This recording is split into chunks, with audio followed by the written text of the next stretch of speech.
Les amis, bonjour. J'espère que tout le monde se porte bien. Je voudrais donner un peu mon ressenti par rapport à la cérémonie, comme vous le savez, d'ouverture des Jeux Olympiques, 33e Olympiade qui se tiennent actuellement à Paris. Donc la cérémonie s'est tenue hier, vendredi 26 juillet, une soirée grandiose. Mais ce n'était pas si tranquille que ça, parce qu'il y a eu beaucoup de polémiques, notamment sur les réseaux sociaux, avec les avis des uns et des autres, etc. Alors, première grosse polémique, bien sûr, c'est Aya. Aya qui, malgré tout ce qui a été dit, malgré l'apaisement, malgré et tout, qui a reçu énormément d'encouragement, beaucoup de félicitations, mais également voilà, beaucoup de critiques, des personnes très méchantes, un peu racistes également, il faut le dire, voilà, qui disent qu'elle est nulle, qu'elle ne chante pas bien, qu'elle n'avait rien à faire là. Bon, voilà, mais c'est comme ça. On ne peut pas changer les gens, vous savez. Voilà. En tout cas, pour Aya, d'ailleurs, j'ai trouvé un nom sur les réseaux. Une personne sur Threads qui m'a donné l'inspiration. Je vais l'appeler, si vous voulez ou si vous pouvez l'appeler, dorénavant, Aya Republica. Vous savez, avec la garde nationale, tout ça, l'accompagnement, cette symbiose qu'elle a eue donc avec ce symbole, etc. Parce que Aya, c'est la jeunesse, c'est l'insouciance, c'est la personne qui va de l'avant. Et la garde nationale, c'est l'ordre, c'est la République. Alors, cette personne a trouvé un mot très juste, et je pense que je vais l'adopter moi également, c'est Aya Republica. Voilà, n'oubliez pas ce terme, c'est important.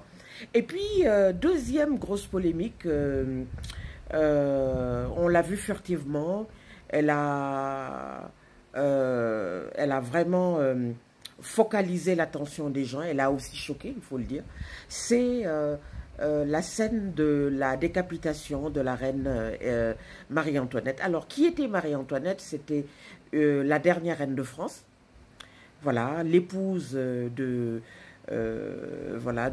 roi Louis XVI, lui-même décapité. Hein. C'est pour ça que d'ailleurs, certaines personnes n'ont pas compris. On s'est dit, tiens, on montre une femme décapitée, pourquoi pas le roi décapité, vous voyez? Et j'ai essayé de voir dans les discussions ce qui se disait, notamment sur Threads toujours, hein, le réseau Threads. Et une personne m'a dit ceci, parce que j'ai posé la question, elle m'a dit, vous savez madame, le roi Louis XVI était aimé, alors que Marie-Antoinette symbolisait l'extravagance, symbolisait le mépris vis-à-vis du peuple. Voilà, et c'est pour ça que on gardera toujours cette image d'elle, alors que même si le roi lui aussi a été décapité, mais c'était un roi aimé. Bon, après vous me direz, comment ça se fait qu'on aime un roi et qu'il est quand même décapité?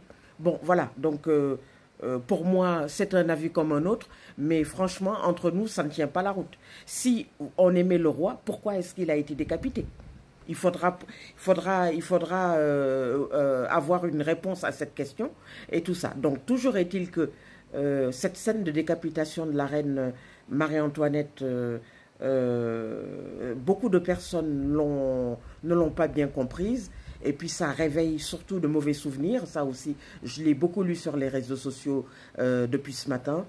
Ça réveille des mauvais souvenirs pour les descendants hein, de la famille royale française, la famille royale européenne, parce que voilà, c'est les cousins, les arrière, petits-fils qui sont là, etc. Donc voilà, ça a choqué, etc. Troisième image qui n'a laissé personne indifférent, c'est la chanson, l'apparence physique d'un chanteur qui s'appelle Philippe Catherine. Philippe Catherine donc est un chanteur, voilà, c'est un artiste. C'est vrai que le voir comme ça, peint en bleu, la barbe jaune, avec les fleurs, etc., arrivant comme ça dans un espèce de gros couvercle, etc., avec cette façon de faire, Voilà. Certaines personnes ne l'ont pas aussi compris. Voilà, bon. Moi, je peux donner mon ressenti. Il y a beaucoup de façons d'être créatif. La créativité, c'est vrai, quelquefois peut choquer.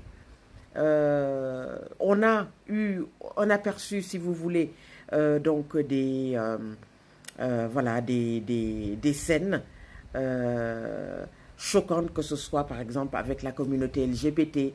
Voilà, il y avait notamment 3 drag queens, donc des personnes qui sont dans le milieu LGBT, etc. Voilà, en général, ce sont des militants, des militantes également. Ça peut être des femmes et tout. Voilà, il y a eu quand même pas mal de réactions et tout pour dire oui, est-ce que c'est l'image qu'il fallait donner, est-ce que ce n'est pas trop, est-ce que ce n'est pas trop décadent, etc.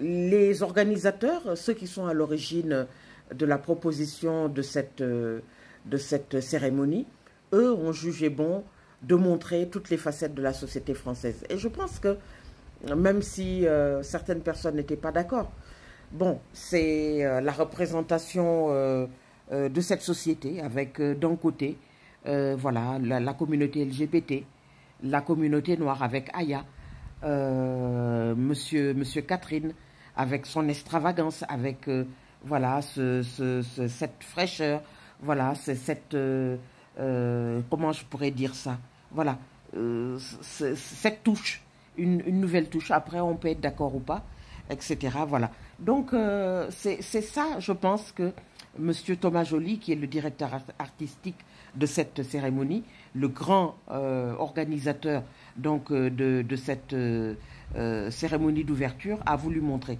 La France, c'est, comme je le dis toujours, hein, quand on évoque des thématiques sensibles, comme le racisme, dernièrement avec les échéances électorales, c'est ça, la France. Ce n'est plus un bloc monolithique, ce n'est plus blanc ou noir, non. C'est le métissage. Le métissage, c'est quoi? C'est chacun apporte sa touche. On a les personnes du Maghreb, on a les personnes de l'Afrique noire, on a les personnes d'Europe de l'Est, on a un peu partout l'Europe de l'Ouest, etc. C'est ça, la France. Chacun apporte donc sa pierre à l'édifice.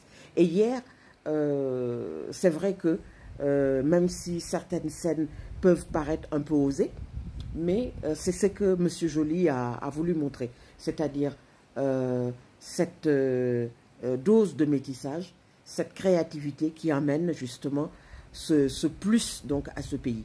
Voilà, on n'est pas tout à fait quelque part, on est d'un peu partout. Dans la grande cérémonie qui a duré presque 4 heures, on a vu des éléments, voilà, des images de commémoration.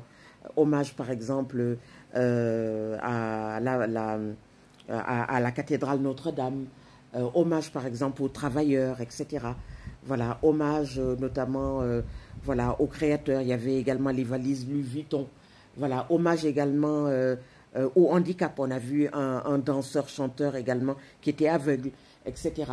Voilà, ce sont ces touches comme ça. Et puis, même parmi les artistes, on a eu Céline Dion, on a eu Lady Gaga, etc. On a eu aussi le groupe de rock metal, etc. C'est ça, c'est une unicité. Et bien sûr, Aya, absolument, voilà, qui a chanté un petit medley avec Charles Aznavour, voilà, Djadia, Pouki, etc. Donc c'est ça la France. Voilà, en tout cas, voilà, c'était une cérémonie exceptionnelle. Il y aura toujours des grincheux, c'est ce que je voulais dire. Moi, personnellement, j'ai adoré. Je vous souhaite donc une excellente journée. Les jeux continuent. J'essaierai d'être là le plus possible pour vous proposer donc quelques infos, quelques news, quelques vidéos. Je vous dis à très très bientôt. Vive la jeunesse, vive les Jeux Olympiques, voilà, vive le sport. À très bientôt. Merci. Au revoir.